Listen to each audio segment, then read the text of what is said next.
Hello et bienvenue. Aujourd'hui on se retrouve pour un nouveau tuto sur comment bien enregistrer en PNG ou JPEG sur Illustrator. Tout d'abord on va regarder un petit peu la différence entre PNG et JPEG. PNG c'est ce qui va permettre d'avoir un fond transparent là où il y a du blanc. Donc par exemple tout ce qui est marqué en bleu juste ici va apparaître et tout ce qui est en blanc juste ici va disparaître de l'image en PNG. Donc le PNG c'est ce qui a un fond transparent. En JPEG, vous l'aurez compris, il y aura cette surface blanche qui apparaîtra sur vos visuels au moment de l'exportation. Aujourd'hui, nous allons voir les deux méthodes afin d'exporter votre fichier en PNG ou JPEG. Dans un premier temps, on serait tenté d'aller dans Fichier, Exporter et Exporter sous. Mais le problème, c'est qu'ici, on ne va pas pouvoir gérer notre taille, la colorimétrie ou toute autre chose. Ce qui est bien avec l'exportation sous, c'est que au lieu d'avoir le plan de travail ici et d'avoir des bords aux quatre coins de notre plan de travail, on va tout simplement avoir une croptation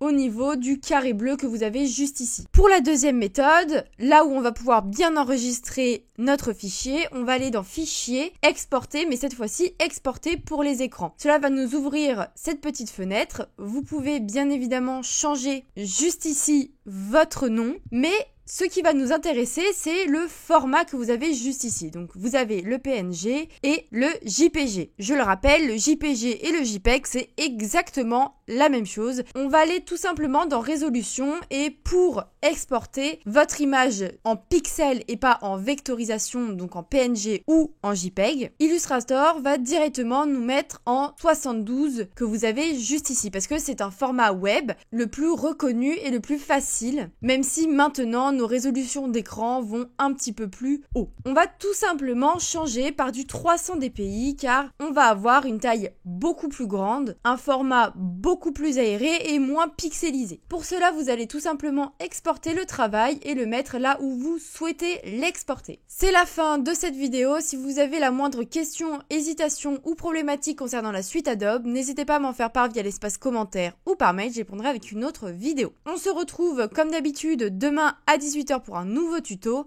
À bientôt.